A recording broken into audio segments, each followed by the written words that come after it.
நடிகை இவ்வளவு தூரம் மக்களோட மக்களா தரையில உட்கார்ந்து இது பாக்குறது கொஞ்சம் புதுசா இருக்குல்ல. ஏங்க என்னோட வீட்டுல வந்து என் வீட்டுல இருக்கிற இது இவங்க எடுத்துட்டு போகும்போது இவங்க பக்கத்துல உட்காந்து இவங்க கூட உட்காந்து ஒரு 2 இட்லியோ வடையோ சாப்பிட்டா என்ன ஆயிட போகுது?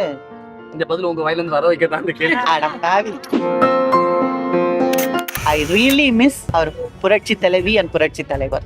அவங்க இருந்திருந்தா இது நடந்திருக்காரு. எம்ஜிஆருக்கு இருந்த மனசு ஜெயலலிதாவுக்கு இருந்த மனசு முதலமைச்சர் மு க ஸ்டாலினுக்கு இல்ல. பாத்தீங்களா? இல்ல கேக்குறேன். இது எங்க கொண்டு போகுதுன்னு எனக்கு தெரியல. ஐயா சாமி கண்ணுக்குட்டி நைட்டு படுத்து தூங்கும் போது ஏதாவது வந்து கடிச்சா அவங்க குடும்பத்துக்கு தான் அழ போகுது, மத்தவங்களுக்கு இல்ல. அவங்க ஜாலியா உட்காந்துட்டு இருக்காங்க. நான் வந்து எந்த அரசியல் இதுலயும் நான் வரல. இதை கேட்டு மட்டும்தான் நான் இங்க வந்திருக்கேன். ஏதாவது அப்படிப்பட்ட பவர் ஏதாவது ஒண்ணு எங்கிட்ட இருந்தேன்னு வச்சுக்கோங்க, அவங்க 48 மணி நேரத்துக்குள்ள அவங்க எங்க இருந்து போயிருப்பாங்க. சென்னை மேயரா நீங்க இருந்தா 2 நாள்ல முடிச்சிடுவீங்க. பாத்தீங்களா? அவங்க மன வருத்தம் அது வேற எங்கேயாவது கொண்டு போய் விட்டுடுமோன்னு பயமா இருக்கு. சொன்னதை சொல்லலேன்னு சொல்றது தப்பு தானே. அந்த சொன்ன வார்த்தையை நம்பி தானே இவங்க எல்லாரும் போய் ஓட்டு போட்டாங்க. சொன்னா செய்யணும், இல்ல செய்ய முடியும்ன்றத மட்டும்தான் சொல்லணும். ரொம்ப வருத்தத்துல இவங்க ஏதாவது சொல்லியாச்சுன்னு வச்சுக்கோங்க, நடந்துடும். வயர் எரிஞ்சு மனசு எரிஞ்சுன்னு சொல்லுவாங்கல்ல, அப்படி இவங்க சொல்லியாச்சுன்னு அது நடந்துடும். எங்களுக்கு தேவைன்னா நாங்க உங்களை கூப்பிடுவோம், நீங்க வந்து ஓட்டு போட்டுட்டு போயிடுங்க, அதுக்கப்புறம் நீங்க தேவையில்லை. அது தப்பு. குண்டக்க மண்டங்க கேள்வி கேட்டதுக்கு ரொம்ப நன்றி. நல்லா இருங்க. ஓகேவா?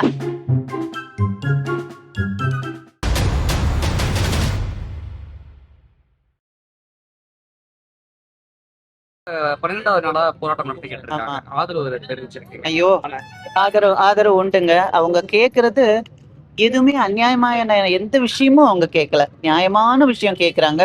அவங்க அதிகமாவும் எதுவும் கேட்கல. இப்போ வந்து நீங்க எனக்கு 10 ரூபாய் தரணும், நீங்க எனக்கு 15 கொடுங்க அப்படின்னு கேட்டா அது ஏப்பா நான் உனக்கு 10 ரூபாய் தானே தரணும் அப்படின்னு நீங்க கேட்பீங்க. எதுக்கு 15 கேட்கறேன் அப்படின்னு இருக்கும். அப்படி கூட அவங்க கேட்கலங்களே. எங்க வேலையை எங்களுக்கு கொடுத்துருங்க. இதை நம்பி ஒரு ஃபேமிலி இருக்கு இல்லைங்க. ஏங்க இத்தனை வருஷமா இதை நம்பி அவங்க வயத்தை இறுக்கி பிடிச்சுக்கிட்டு பசங்களுக்காக அவங்க எஜுகேஷனுக்காக இவங்க செலவு கம்மி பண்ணி அப்பா அம்மாவோட சந்தோஷத்தை இறுக்கி பிடிச்சு அவங்க வந்து இவங்களுக்கு துணி வாங்காம பசங்களுக்கு துணி வாங்கினேன். ஏன்னா அந்த யூனிஃபார்ம் போட்டுட்டு ஸ்கூலுக்கு போனோம். அப்ப என்ன பண்ணோம்னா 2 புடவை வாங்குற இடத்துல ஒரே புடவையில ஒரு வருஷத்துல ஓட்டுவாங்க.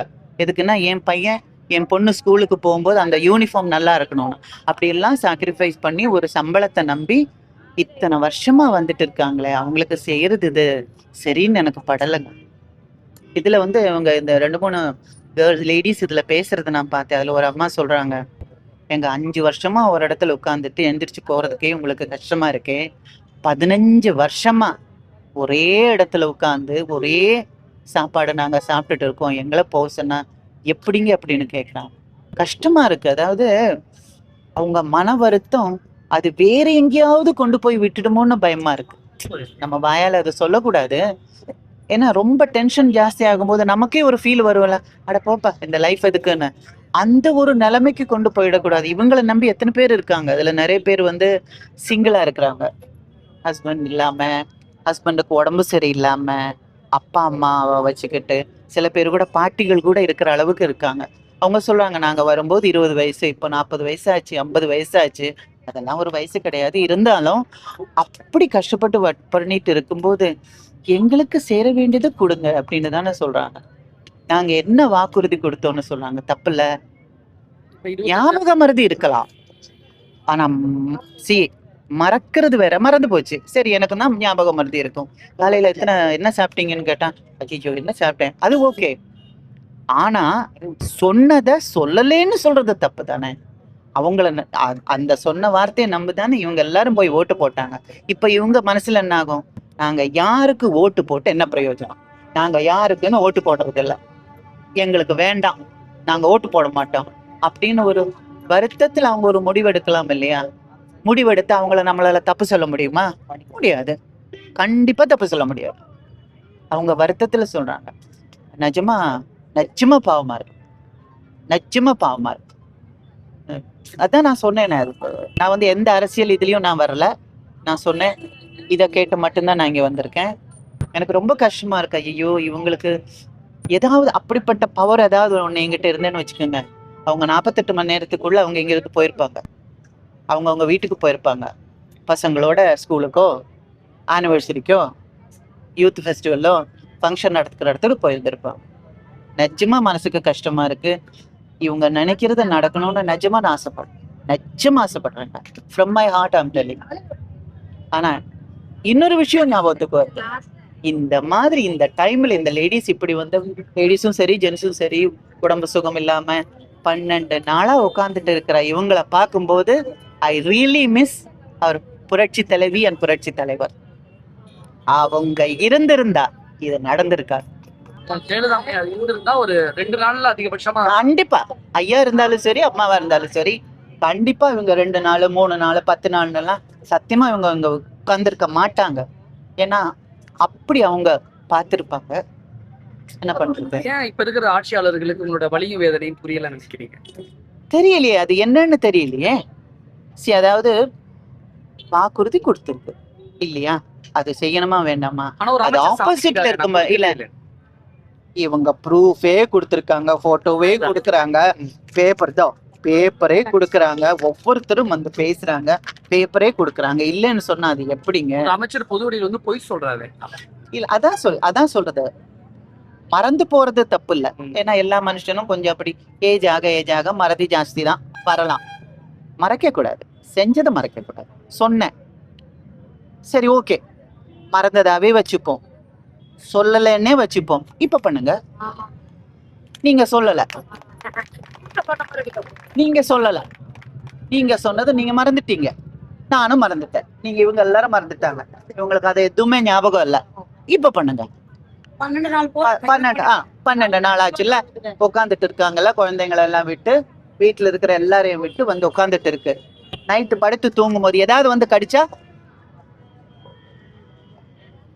ஸ்னேக் அது இதெல்லாம் இருக்குல்ல, வந்து கடிச்சா யார் என்ன சொல்லுவாங்க? அவங்க குடும்பத்துக்கு தான் ஆளு போகுது, மத்தவங்களுக்கு இல்ல. அவங்க ஜாலியா உட்காந்துட்டு இருக்காங்க. சரி, அதான் நான் சொல்றேன், எல்லாம் மறந்துடுங்க. நான் சொல்லல, நான் செய்யல, நான் வாக்குறுதி கொடுக்கல, சொன்னதெல்லாம் எனக்கு மறந்து போச்சு, எனக்கு அம்னீஷியா வந்துடுச்சு. ஓகே, இப்போ புதுசா இவங்க வந்திருக்காங்க, 12 நாள் ஆச்சு. இவங்க கஷ்டத்துக்கு நீங்க ஒரு நிவர்த்தி வந்து கேளுங்க, பேசுங்க. அட்லீஸ்ட் மனிதத்தன்மைன்னு ஒண்ணு இருக்கு இல்லையா? யாரா இருந்தாருன்னா ஒரே ஒரு நிமிஷம் இங்க இருக்கிற யாராவது ஒருத்தவங்க அவங்க வீட்டுல இருந்த லேடியா இருந்தா கொஞ்சம் யோசனை பண்ண. பாவமா இருக்குங்க நிச்சயமா, அவங்கள பார்க்கும்போது நிச்சயமா பாவமா இருக்கு, நிச்சயமா பாவம். சென்னை மாநகராட்சியோட மேயர் பிரியா கூட ஒரு பெண் தான், அவங்க கூட இறங்கி வந்து எதுவும் பேசல அப்படிங்கிற மாதிரி எல்லாம் சொல்றாங்க. ஆமா சொல்றாங்க, நான் கேட்டேன். அவங்க பேசுனதெல்லாம் நான் கேட்டேன். மனசுக்கு கஷ்டமா இருக்கு. அதாவது ஏதாவது பேசுறதுக்கு போயிடுச்சுன்னா அவங்க அப்படி பேசினாங்க, அப்படி பேசினா கூட எனக்கு ஒண்ணும் கிடையாது, அது வேற விஷயம். பட் இருந்தாலும் இது இருக்குல்ல, இது யோசனை பண்ண சொல்லுது இல்ல. இவங்களுக்காக செய்யறதுக்கு தானே நீங்க வந்திருக்கீங்க. அப்போ நீங்க இவங்க கூட தானே இருக்கணும், இவங்களுக்காக தானே நீங்க பேசணும். ஒருவேளை அப்படி சொல்லி இல்ல சார், நீங்க சொன்னீங்க சார், அந்த பேப்பர் என்கிட்ட இருக்கு சார் அப்படின்னு நீங்க தான் எடுத்து சார், அப்படியே விடக்கூடாது. இவங்க எல்லாம் வந்து புழு பூச்சியோ, இது வந்து சும்மா கட் பண்ணி விட்டு இருக்கிற உட்டு பீஸோ கிடையாது. மூச்சு வாங்கிட்டு இருக்கிற ஒரு உடம்புங்க, உயிருங்க. சில எத்தனை பேர் உடம்பு சரியில்லாம இங்க உட்காந்துட்டு இருக்காங்க. கரெக்ட் டைமுக்கு உங்க மாத்திரை சாப்பிட்டு இருக்க மாட்டாங்க, கரெக்டான டைம்ல மாத்திரை சாப்பிடலன்னா அதுக்கு ஒரு ரியாக்ஷன் இருக்கு. அப்படி ஏதாவது அவங்களுக்கு வந்துடுச்சுன்னா அவங்க ஃபேமிலிக்கு தான் அவங்க இல்லாம போகும். அப்ப இவங்க என்ன பண்ணுவாங்க? தப்பு இல்ல, வெறிரும், ரொம்ப தப்பு. ஆகஸ்ட் 15 வரதுனால அவங்களெல்லாம் போராட்டத்தை கலைஞ்சு போக வைக்கணுங்கிற முயற்சியில அரசு ஈடுபட்டு. ஓஹோ, ஆகஸ்ட் 15 வந்தாச்சுன்னா ரோடெல்லாம் சுத்தமா இருக்கணும், அப்ப இவங்க எல்லாம் போனோமா? அப்படி சுத்தம் பண்றதுக்கு இவங்க தேவை, அது முடிச்ச உடனே மறுபடியும் ஓகேவா எல்லாமே? அதெல்லாம் தப்பு. அதெல்லாம் சுவாதத்திலும் கிடைச்சிருக்கு சரி, ஆனா இவங்களுக்கு கிடைக்கலையே, இவங்களுக்கு கிடைக்கலையே. அழகுபடுத்துறதுக்காக இவங்களை இங்க இருந்து ரிமூவ் பண்ணணும்னு நினைக்கிறதே தப்பு. அதே ஒரு அழகான வார்த்தையே கிடையாது. இதேதான் நேரு ஸ்டேடியம் கட்ட போதும் அந்த ஏரியாவெல்லாம் அழகுபடுத்துங்க சொல்லிட்டு அங்க இருந்த பகுதியில் மக்கள் எல்லாம் தூக்கிட்டு போய் பக்கத்துல ஒரு ஸ்லம்ல ஒரே கட்டடத்துக்குள்ள 500 குடும்பத்துக்கு மேல. பாத்தீங்களா, அதான் சொல்றது. அப்ப கூட கிளீன் பண்றதுக்கும் எடுத்துட்டு போறதுக்கும் இவங்க தேவைப்பட்டது இல்ல. அப்ப இவங்க எல்லாம் உங்க உங்க உங்க கண்ணுக்கு முன்னால இவங்களை யாரும் இப்ப தெரிய மாட்டேன்னு, அது எப்படி? தேவைப்பட்டா உங்களுக்கு இவங்க தேவை, இல்லைன்னா வேண்டாமா? என்னங்க இதெல்லாம் உயிருங்க, இதெல்லாம் பாவம் இதெல்லாம். இது அது எப்படி இல்லாம இன்னொன்னு என்னன்னா, ரொம்ப வருத்தத்துல இவங்க ஏதாவது சொல்லியாச்சுன்னு வச்சுக்கோங்க, அது நடந்துடும். எஸ் வயர் எரிஞ்சு மனசு எரிஞ்சுன்னு சொல்லுவாங்கல்ல, அப்படி இவங்க சொல்லியாச்சுன்னா அது நடந்துடும். கடவுள்னு ஒருத்தர் இருக்காருல்ல, கண்டிப்பா நடந்துடும். அதெல்லாம் கஷ்டமா இருக்கு, நிச்சயமா கஷ்டமா இருக்கு உங்களை பார்க்க. 20,000 ரூபாய் சம்பளத்துக்கு கொடுத்துட்டு இனிமேல் என்னால 10,000 ரூபாய் தான் கொடுக்க முடியும்னு சொல்றது என்ன மாதிரியான ஒரு மனநிலை அது? அது ஒரே வார்த்தை, கொடூரத்தின் உச்சம். அவ்வளவுதான். அதாவது தமிழக அரசு தான் எல்லாத்துக்கும் பொறுப்பு, அமைச்சர்கள் முதலமைச்சர் தான் பொறுப்பு. இப்ப இவங்க பாதிக்கப்படுறாங்கன்னா இவங்களுக்கு ஆதரவா தான் தமிழக அரசு இருக்கணும். ஆனா கார்ப்பரேட் பக்கம் போய் தமிழக அரசும் முதலமைச்சர் நிக்கிறாங்க. நீங்க இந்த கார்ப்பரேட் அதெல்லாம் நீங்க விடுங்க. நீங்க கொஞ்ச நேரத்துக்கு முன்னால சொன்னீங்கன்னா இவங்களுக்காக தான் தமிழக அரசு இருக்கணும், அதுதான் சரி, அதுதான் எப்பவுமே சரி. நேத்து இல்ல, இன்னைக்கு இல்ல, நாளைக்கு இல்ல, எப்பவுமே அதுதான் சரி. இவங்க தான் சரி, இவங்களுக்காக அவங்க செயல்படணும்ன்றதுதான் சரி, அதுதான் நடக்கணும், அதுதான் நடக்கும். இப்படி கண்டுக்காம மெத்தனமா இருக்கிறது வந்து அராஜகத்தின் உச்சம், அப்படிதான் அதை பாக்கணும். அதான் சொல்ல, அல்லது கொடூரத்தின் மக்கள் மீதான அலட்சியம் கொடு. இப்போ எங்களுக்கு தேவைன்னா நாங்க உங்களை கூப்பிடுவோம், நீங்க வந்து ஓட்டு போட்டுட்டு போயிடுங்க, அதுக்கப்புறம் நீங்க தேவையில்லை, அது தப்பு. இப்ப அப்படிப்பட்ட ஒண்ணு உங்களால முடியும்னா சொல்லுங்க, இல்ல எதுவும் சொல்லாதீங்க. அப்போ வந்து நாங்க தான் ஆமாங்க நீங்க சொல்லல கரெக்ட் அப்படின்னு அவங்க சொல்லுவாங்க. சொன்னா செய்யணும், இல்ல செய்ய முடியும்ன்றத மட்டும்தான் சொல்லணும். அப்படிப்பட்ட தலைவர்களும் இருந்தாங்கல்ல, சொன்னது செஞ்சவங்களும் இருந்தாங்கல்ல, ஆணோ பெண்ணோ யாரோ இருந்தாங்கல்ல, அப்படி இருக்கணும். எம்ஜிஆருக்கு இருந்த மனசு, ஜெயலலிதாவுக்கு இருந்த மனசு முதலமைச்சர் மு க ஸ்டாலினுக்கு இல்ல. பாத்தீங்களா? இல்ல கேக்குறேன், இது எங்க கொண்டு போகுதுன்னு எனக்கு தெரியல. ஐயா சாமி கண்ணுக்குட்டி, பாத்தீங்களா எங்க அத கொண்டு போய் எங்க கொண்டு போய் விடுறாங்கன்னு பாத்தீங்களா? நான் அதை சொல்லல, ஒரு மனிதாபிமான அடிப்படையில சொல்றேன். செய்ய முடியுமா சொல்லுங்க, செய்ய முடியாத ப்ராமிஸ் பண்ணாதீங்க. நான் என்னோட இதை சொல்றேன். நான் ஒரு இடத்துல 10 மணிக்கு வரேன்னு சொன்னா 10 மணிக்கு வர முடியும்னா நான் 10 மணிக்கு வர முடியும்னு சொல்லுவேன். இல்லம்மா 10 மணி லேட் ஆகும் 11ன்னா நான் 11 மணின்னு சொல்லுவேன். 10 மணிக்கு வரேன்னு சொல்லிட்டு நான் 12 மணிக்கு போற ஆளு கிடையாது. ஸோ அது மாதிரி உங்களால முடியும்னா நீங்க சொல்லுங்க, சொன்னா செய்யணும். ஆனா ப்ராமிஸ் பண்ணதுக்கு அப்புறம் பண்ணும்போது பயங்கரமா ஏமாந்துடுறாங்க. ஐயோ இவங்களுக்காகவா நாம பண்ணோம் அப்படின்ற ஒரு ஃபீலிங் வேற வருது. அதுல என்ன ஆகுது, மன வருத்தத்துல ஒரு மாதிரி ஆயிடுறாங்க அவங்க. அந்த ஃபீலிங் நம்ம அவங்க ஃபீலிங்கையும் நம்ம ரெஸ்பெக்ட் கொடுக்கணும்ல. எப்படிங்க ஒரு ஒரு நாளைக்கு ஒரு வீட்டுல ஏதோ ஒண்ணு செத்து கிடந்து அந்த ஸ்மெல்லு தாங்க முடியல, இல்லைன்னா ஒரு 2 நாளைக்கு பாத்ரூம் கிளீன் பண்ணலன்னு அந்த ஸ்மெல்ல நம்மளால தாங்க முடியாம அச்சோ நான் கொஞ்ச நேரம் வெளியில போயிட்டு வரேன்னு சொல்லி வெளியே போறோம். இது ஏதாவது இவங்க கண்டுக்கிறாங்களா? மூக்குல ஒரு இது கூட வைக்காம வந்து கிளீன் பண்ணி சுத்தம் பண்றாங்களே, அவங்களுக்கு நாம ஒரு மதிப்பு கொடுக்க வேண்டாமா?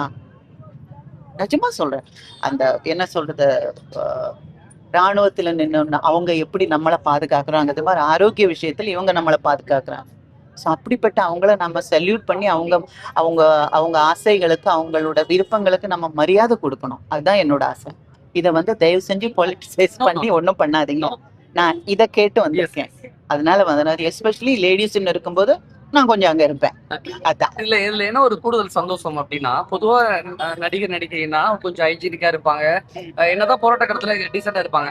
ஆனா ஒரு நடிகை இவ்வளவு தூரம் மக்களோட மக்களா தரையில உட்காந்து இது பாக்குறது கொஞ்சம் புதுசா இருக்குல்ல. ஏங்க என்னோட வீட்டுல வந்து என் வீட்டுல இருக்கிற இது இவங்க எடுத்துட்டு போகும்போது இவங்க பக்கத்துல உட்காந்து இவங்க கூட உட்காந்து ஒரு 2 இட்லியோ வடையோ சாப்பிட்டா என்ன ஆயிட போகுது? இந்த பதில் உங்க வயலிருந்து வர வைக்கதான். பாத்தீங்களா எங்க கொண்டு போய் விட்டுறீங்க? இல்லம்மா, மனிதன் ஒண்ணு இருக்குல்ல, அது மனிதநேயம்னு ஒண்ணு இருக்குல்ல, அது தயவு செஞ்சு மனசை விட்டு போக கூடாது. சும்மா எலெக்ஷன் டைமுக்கு மட்டும் நீங்க எங்களுக்கு தேவைன்ற மாதிரி இருக்கக்கூடாது. அதனாலதான் சொல்றேன், எனக்கு எந்த வித பொசிஷனும் கிடையாது. அப்படிப்பட்ட ஒரு பொசிஷன் இருந்திருந்தா நான் அப்படியா இருக்க மாட்டேன். சென்னை மேயரா நீங்க இருந்தா 2 நாள்ல முடிச்சிடுவீங்க. பாத்தீங்களா மறுபடியும் எங்க கொண்டு போய் விடுறாங்க. இவங்க சேனல் நான் பாத்திருக்கேன். இந்த கொண்டக்க மட்டக்க தம்பி இவருதான் போல அப்படின்னு கேக்குறீங்களா? நீங்க சென்னை மேயரா இருந்திருந்தா இந்த பிரச்சனை எப்படி ஹேண்டில் பண்ணி இருந்திருந்தா தானே பாப்போம். இல்ல வரக்கூடிய எலெக்ஷன்ல ஓ அப்படி போறீங்களா? இவங்க என்ன நினைக்கிறாங்க, நீங்க என்ன நினைக்கிறீங்க? என்ன கேட்காதீங்க, அவங்கள கேக்குங்க. இவங்க வந்தா செய்வாங்கன்னு நம்பிக்கை இருக்கு. அதான் சொல்றது. இல்ல அப்ப கூட பாருங்க அவங்க சொன்ன வார்த்தை நம்பிக்கை, பாத்தீங்களா? சோ இவங்க நம்பிக்கை வச்சு ஓட்டு போட்டிருக்குன்னா அந்த நம்பிக்கையை காப்பாற்ற வேண்டியது அவங்க வேலை. ஆனா அவங்க வாய் வழியா பேசல, இதயத்துல இருந்து பேசுறாங்க. அதான் நான் சொல்றேன், நிஜமா அதான் சொல்றேன். இவங்க சொன்ன அந்த ஒரு வார்த்தை உங்களுக்கு போதும். நம்பிக்கை நம்பிக்கைன்னு சொன்னாங்க பாத்தீங்களா, எவ்வளவு நம்பிக்கை இருந்தா அவங்க ஓட்டு போட்டுப்பாங்க. அப்ப அந்த நம்பிக்கைய நீங்க காப்பாத்தணுமா வேண்டாமா? இவங்களெல்லாம் பார்த்தா உங்களுக்கு பாவமா இல்லையா? கஷ்டமா இருக்குங்க. எனக்கு என்ன புரிஞ்சுக்கவே முடியலன்னா, எலெக்ஷனுக்கு இன்னும் ஒரு 8 மாசம் தான் இருக்கு. இந்த நேரத்துல எந்த போராட்டம் வச்சாலும் கண்டிப்பா அரசு அக்செப்ட் பண்ணிப்பாங்க. ஆனா ஏன் இவ்வளவு தூரம் அலட்சியமா? நிஜமா எனக்கும் அது ஆச்சரியமா தான் இருக்கு. 12 நாளைக்கு எப்படி விடுறாங்க? 12 நாளாச்சு, என்ன ஆச்சு, ஏன், எதனாலன்னு ஒரு கேள்விக்குறியாவே நிக்குது. இந்த மழையில வெயில்ல இல்ல ஆ, மழை வெயில் அது வேற, இந்த கரண்ட் கம்பி லூஸ் கம்பி ரோடுல விழுந்து குழந்தைங்க இதை தண்ணி கட்டி கிடக்குது பாருங்க, அதுல இருந்து ஏதாவது ஆ. இந்த இதுகள் வரலாம், ஏதாவது கடிக்கலாம், இவங்களுக்கு ஏதாவது ஆகலாம். அப்ப இவங்களுக்கு ஏதாவது ஆயிடுச்சுன்னா அவங்களுக்கு மெடிக்கல் இன்சூரன்ஸ் இருக்கா, யாருக்கு தெரியும்? அப்போ அப்போ உயிருக்கு மதிப்பே இல்லையோ? இவங்க எல்லாம் உயிரினங்களா தெரியலையான்னு எனக்கு தெரியல. நிஜமா கஷ்டம். சமூகத்தோட அடித்தட்டு மக்களா இருக்கிறதுனால வெறும் ஓட்டா மட்டும் தான் பாக்குறாங்க, Correct. உயிரா மதிக்கிறது. கரெக்ட் கரெக்ட் கரெக்ட், உண்மைதான். இவங்களெல்லாம் பார்க்கும்போது அந்த சாப்பா குத்ரா என்ன பேலட் பேப்பரா, Yes, yes. பேலட் பேப்பர் தான் அப்படின்ற மாதிரி ஒரு ஃபீல் வருது.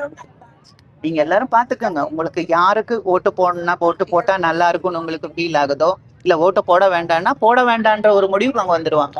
கண்டிப்பா. அதுவும் தப்பா போயிடும். ஏன்னா நம்மளோட உரிமை அது. ம். வேணாப்பா, நான் ஓட்டு போட்ட எந்த பிரயோஜனம் இல்லை, இனிமே நான் ஓட்டு போட மாட்டேன் அப்படின்னு அவங்க ஒரு முடிவுக்கு வந்தா அதுவும் அந்த ஓட்டுக்கு யாரா போடுவாங்க. பாத்தீங்களா, எங்க ஓட்டுக்கு வேற ஆளை வச்சு போடுவாங்க. பாருங்க பாத்தீங்களா இப்ப நாங்க போடவானா முடிவு எடுத்துட்டோமா, ஆ. எங்க ஓட்டை வேற யாருன்னா போடுவாங்க. பாத்தீங்களா, நாங்க அதே ஓட்டை அவங்களுக்கு போட்டு வேற யாருக்குன்னா கூட போடுவோம். அதான் எங்களுக்கு நல்லதை செய்வோம், நாங்க போடுவோம். ஓகே. நம்புறோம் யாரும் எங்களுக்கு வந்து உதவி செய்ய மாட்டாங்க, நாங்க எதிர்பார்க்கிறோம்.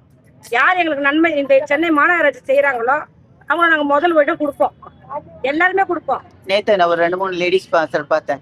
எங்களுக்கு நீங்க இது பண்ணி கொடுங்க, நாங்க உங்களை நீங்க 100 வருஷம் நல்லா இருக்கணும்னு நாங்களே வேண்டிக்கிறோம். எனக்கு அதை கேட்கும்போது ஒரு மாதிரியா இருந்துச்சுங்க. அவங்க எல்லாம் வந்து ஒரு சுயநலத்துக்காக பேசல, அவங்க நிச்சயமாவே இங்கிருந்து பேசினாங்க, வயதுல இருந்து பேசினாங்க. அதை கொஞ்சம் கேளுங்க, கஷ்டமா இருக்குது, நிச்சயமா கஷ்டமா இருக்கும். அது எப்படியோ உங்க ஆசைகள் உங்க விருப்பங்கள் டைம் சரியாயிடும், சீக்கிரமா சரியாகும்னு நம்புறேன். கண்டிப்பா உங்க குரல் கண்டிப்பா அவங்க காதுல விழும், எங்க விழணுமோ அங்க விழும்னு நம்புறேன். இல்லைன்னா விழலைன்னா தயவு செஞ்சு கொஞ்சம் ஹியரிங் ப்ராப்ளம் இருக்குன்னா கொஞ்சம் சத்தமா பேசி காதுல விழுற மாதிரி கொஞ்சம் பண்ணா நல்லா இருக்கும். சத்தம் இங்க இருந்து வரும். சத்தம் உங்ககிட்ட இருந்து வரும். காது கேட்காம இருந்தா மெஷின் வச்சா கேட்கும், இதையும் கேட்காம இருந்தா அதுக்கு மெஷின் இல்ல இல்லையா? இது மெஷின் வச்சா கேட்டுடும், இது மெஷின் வச்சா அதேதான். ஒண்ணும் பண்ண முடியாது. ஓகே மேம், அரசியலை தாண்டி ஒரு ஒரு ஒரு சக மனுஷியா இந்த போராட்ட காலத்துல மக்களுக்கு ஆதரவு தெரிவிக்கிறது உங்களோட வாழ்த்துக்கள் மேம். தேங்க்யூ. மேடம். தேங்க்யூ. ஆமா, இத வந்து ரொம்ப ஸ்மார்ட்டா குண்டக்க மட்டங்க கேள்வி கேட்டதுக்கு ரொம்ப நன்றி. நல்லா இருங்க. ஓகேவா? Thank you madam. Thank you madam. ஐயா உங்களுக்கு கை கஷ்டமா இருக்குமா? அதனாலதான் நான் அது இல்லாம சில விஷயங்கள் நீங்க பேசணும்னு எனக்கு பிடிக்கல. என்னது அது அப்படி ஏதாவது பண்ண செத்து போட்டோம் அப்படின்னு அது என்ன பேச்சு அதெல்லாம் சில பேர் தெரியாம பேசுறாங்க. புரியுதுப்பா, நாங்க வாழ்வோம் மேடம், கண்டிப்பா. புரியுது.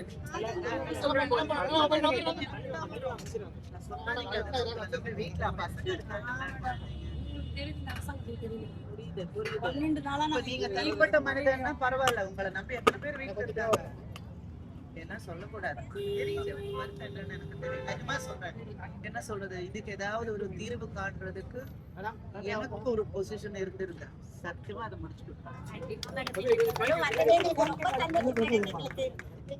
நான் வந்து எந்த அரசியல் சார்ந்ததுலயும் வரல.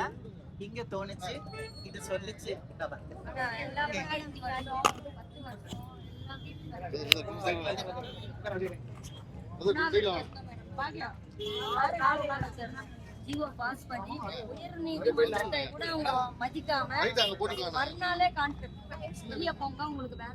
காலையில வேலை இருக்குன்னு போனோம் மேடம், போனா வேலை இல்ல. உங்களுக்கு 1ஆம் தேதியில இருந்து வேலை இல்ல. எல்லாரும் சொல்றாங்க என்னமோ பெண்மணிகள் எங்க கண்மணிகள்னு சொல்றாங்க. கண்மணின்னு சொல்லிட்டு கண்ணை குத்தி விட்டா கண்டிப்பா மேடம். புரியுது. தூங்கி ஏஞ்சி காலையில வேலைக்கு போறோம், உங்களுக்கு வேலை இல்ல, கான்ட்ராக்ட்ல போய் சேருங்கன்னு சொன்னா நாங்க என்ன மேடம் பண்ண முடியும்? அதான் இதுல நீங்க ஒரு 2-3 ஆளுங்க பேசுனது எனக்கு சரி. அதாவது 5 வருஷம் ஒரு இடத்துல உட்கார்ந்துட்டு இருக்கிற ஆளுங்களுக்கே போறதுக்கு கஷ்டம். கண்டிப்பா 15 வருஷமா ஒரே விஷயத்த செஞ்சுட்டு இருக்கும்போது அதுல சில பேர் இன்டர்வியூல சொன்னாங்க, நாங்க சின்ன வயசுல வந்தது இப்ப 40 வயசாச்சு 50 வயசாச்சுன்னு சொல்லும் போது கஷ்டமா இருக்கு. என்னோட தெருவில் இருக்கிற ஆளுங்க வந்து கிளீன் பண்றதுக்கு எல்லாம் வீட்டுக்கு வருவாங்கல்ல, அவங்களுக்கு நான் அவ்வளவு நாங்க அப்படி இது பண்றோம். கண்டிப்பா ஏன்னா நீங்க பேசும்போது எனக்கு ஒரு மாதிரியா இருந்துச்சு. நீங்க அந்த அழுக்கெல்லாம் எடுத்து போடும்போது எலி செத்தது இருக்கும், அது இருக்கும், இது இருக்கும், எவ்வளவு நீங்க கஷ்டப்படுவீங்க. ஆக்சுவலி என்ன சொல்லுவோம்ல, மிலிட்டரியில ஆளுங்க எப்படி நம்மளை காப்பாத்துறாங்களோ அந்த மாதிரி நீங்க பண்ற உங்களுக்கு சல்யூட் தான் பண்றோம். மதிச்சாங்க, இப்ப எங்களை தூக்கி எறிறாங்க. எப்படி மேடம் யாருன்னா செய்வாங்க? தெரியும் தெரியும், புயல் புள்ள குட்டி எல்லாம் வச்சுட்டு வந்து அந்த கொரோனா குப்பெல்லாம் இருக்கும். கொரோனால மாஸ்க் இல்ல, கை gloves இல்ல, குளிக்காமலே போய் எங்க குழந்தைங்களை நாங்க தொடுவோம். தெரியும் தெரியும். நாங்க அவ்வளவு எல்லாம் கஷ்டப்பட்டு, ஏன்னா எங்க வீட்டுல கிளீன் பண்ண வர அந்த பசங்க இருப்பாங்க இருப்பாங்கல்ல, வந்து ஒவ்வொன்னு எடுத்து கொடுப்போம். நான் பரவாயில்லக்கா நாங்க எடுத்துக்கிறோம்னு சொல்லும்போது இல்ல பரவாயில்ல நானே பண்றேன்னா நீங்க பண்ணும்போது நான் பண்ணக்கூடாது அப்படின்ற மாதிரி இருக்கும். புத்த வாக்குறுதி இருந்தது. எனக்கும் 5 நாள் நாங்க தனியா புத்த வாக்குறுதி தான், நான் கொடுக்கவே இல்லை. இல்ல இல்ல இல்ல, மறந்து போறது வேற, மறக்கிறது வேற. கண்டிப்பா மறைக்கிறது வேற, மறந்து போறது வேற. தப்பு, அதெல்லாம் தப்பு தான். வாக்குறுதி கொடுத்தாச்சுன்னு அதை செய்யணும்ல. இல்ல நீங்க பேசுனதை கேட்டேன், நாங்க ஒன்றும் சேலரி ஜாஸ்தி கேட்கலையே, நாங்க அப்படி பண்ணுங்கன்னு சொல்லலையே, இப்படி பண்ணுங்கன்னு சொல்லியே, எங்க வேலையை நிரந்தரம் பண்ணுங்கன்னு தானே சொன்னோம். ஏன்னா உங்க கோரிக்கை வந்து ரொம்ப நியாயமானது. ஏன்னா எனக்கு 100 ரூபாவை வந்து நீங்க 150 பண்ணி கொடுங்கன்னு கூட நான் கேட்கலன்னு சொல்லும்போது மனசுக்கு ஒரு மாதிரியா இருந்துச்சு. எங்க தலைவிதி நாங்க ஐயோ தெரியும் தெரியும் தெரியும். செய்யறோம் நாங்க விருப்பப்பட்டு, இது ஒரு சமூக சேவையாவும் நாங்க விருப்பப்பட்டு சென்னை மக்களை காப்பாத்துறதுக்கு நம்மளுக்கு ஒரு வாய்ப்பு கிடைச்சதாகவும் நினைச்சுதான் இந்த வேலையை செய்யறோம். ஆனா இதை கூட தட்டி பறிக்கிறாங்கன்னா, அப்போ இது கூட எங்களுக்கு உரிமை இல்லாத பெண்களை இந்த மாதிரி பிளாட்பாரத்துல உட்கார வச்சுட்டு பாத்துக்குன்னு போறாங்க, பாத்துக்குன்னு வராங்க, திருட்டுத்தனமா பின்னாடி பக்கம் போறாங்க. அது எந்த விதத்துல நியாயம்ன்றது எங்களுக்கு புரியவே இல்லை. ஆனா ஒரு விஷயம் சொல்லவா, இந்த மாதிரி பிரச்சனைகள் எல்லாம் வரும்போது நிஜமாவே புரட்சி தலைவரையும் புரட்சி தலைவியும் மிஸ் பண்றேன். கண்டிப்பா மேடம், நிஜமா மிஸ் பண்றேன். அவங்க இருந்திருந்தேன்னு வச்சுக்கோங்களேன்,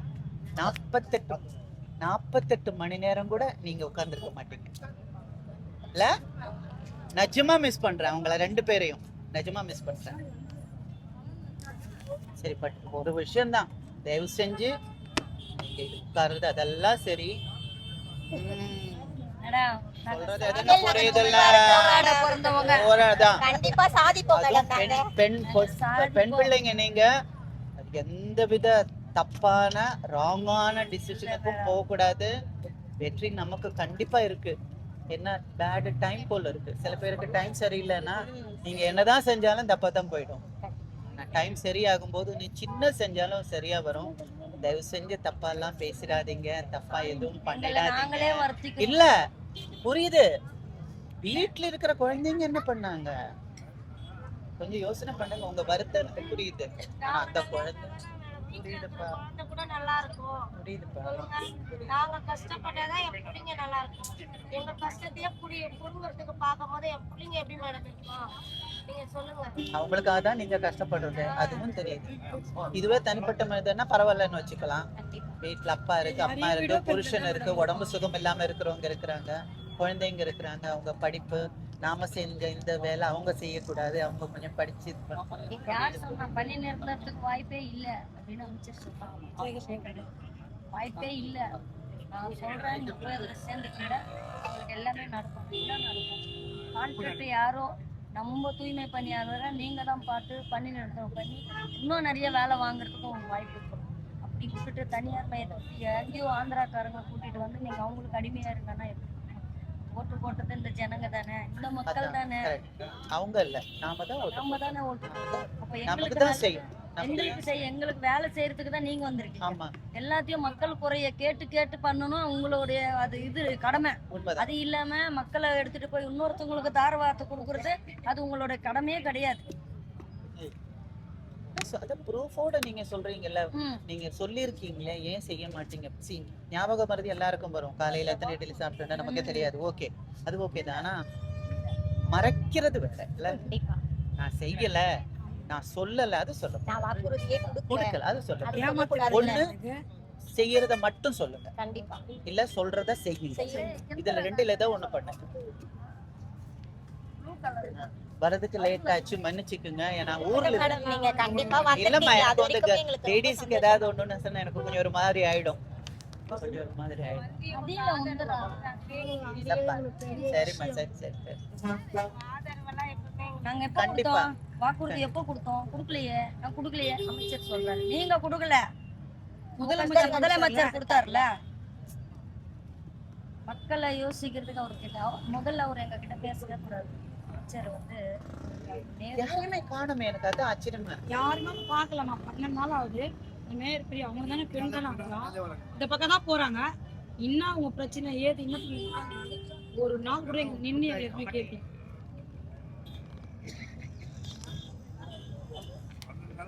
அவருடைய கடிதம் கொரோனா பீரியட்ல வேலை செஞ்சுட்டு அவர் முன்னாடி எதிர்கட்சி தலைவர் இருப்ப அவர் கைப்பட. ஆமா ஆமா ஆமா. கமிஷனர் பிரகாஷுக்கு எழுதின லெட்டர் கமிஷனருக்கு. எதிரில் உட்காரும் போது ஒரு விதம், அதே விஷயம் ஆனா உள்ள இந்த இடத்துல உட்காரும் போது வேற வேற விதம். விதமாக வெளியில ஒண்ணு பேசுறாங்க. இனிமே பேச்சுவார்த்தைக்கே வாய்ப்பு இல்ல. இல்லங்க, அவங்க நினைச்சா நடக்குங்க. அவங்க நினைச்சா அவர் ஓகேன்னு சொல்றாரா? இல்லம்மா, இல்ல இல்ல, அவங்க என்ன பயப்படுறாங்கன்னா, எப்ப சொல்லுவாங்களே, நான் கடவுள் ஒத்துக்கிட்டாலும் பூஜாரி ஒத்துக்க மாட்டேன், அந்த மாதிரி சொல்றாங்க. அதான சொல்றாங்க. கடவுள் தான் இப்ப கடவுளே அரண்மனை அமைச்சர் தான் கடவுள். அவர்தான் இப்ப பூசாரி. முதலமைச்சர் பூசாரி, இவரு வந்து கடவுள். அப்படிதான் இப்ப இந்த அரசாங்கம் நடக்குது. ஐயோ, பொண்ணுங்களை எல்லாம் கூட்டிட்டு வந்துட்டு 10 நாள் 12 நாள் வீட்டுக்கு போல எங்க பேத்தி வந்துட்டாங்க எங்களை பார்க்க. 2700 கோடிக்கு ஒரு வருஷத்துக்கு 276 கோடி. 10 வருஷத்துக்கு 2700 கோடிக்கு எங்களை தாரம் வந்து அடமானம் வச்சுட்டாரு. வைக்கிறாங்க. இதே மிரட்டல் வேற மேடம். வந்து சேர்ந்துருமா கவுன்சிலர் இருக்கிறாரு, நீங்க வாங்க வந்து சேர்ந்துருக்கோம். நல்லா நிறைய நலத்திட்டங்கள் இருக்குன்னு சொல்லி எந்த நலத்திட்டமே வேணாம். எங்க வேலைய எண்ணியலம் நீங்க எக்ஸ்ட்ரா ஒண்ணும் கேட்கலையே, கேட்கல. நீங்க அதை கொடுங்க இதை கொடுங்கன்னு கேட்கலையே. எங்களுக்கு உள்ளது எங்களுக்கு கொடுங்கன்னு தான் கேக்குது. இது கூட நாங்க இந்த ஜனநாயக சமுதாயத்துல இது கூட கேட்க உரிமை இல்லைன்னா அப்ப நாங்களாம் யார் மேடம்? நாங்க உழைப்போர் உரிமை இயக்க சங்கத்துல LTC AST-ல இருக்கிறோம். அவங்க இருக்கிறதுனாலதான் நாங்க எங்களை தூக்கி எங்கேயோ அடிச்சுட்டு இருப்பாங்க போலீஸ். சுனாமி வந்து அச்சின் போனாமே நாங்க இப்ப அச்சின் போயிட்டு போயிருக்கோம். அவங்களாலதான் நாங்க நிக்கிறோம். எங்களுக்கு எல்லாமே வழக்கறிஞர்கள் தான். அவங்கதான் எங்களுக்காக அவங்களும் போராடுறாங்க. எங்க கூட சேர்ந்து எங்களுக்கு பார்த்து பண்றாங்க. கேஸ் போட்டிருக்காங்க.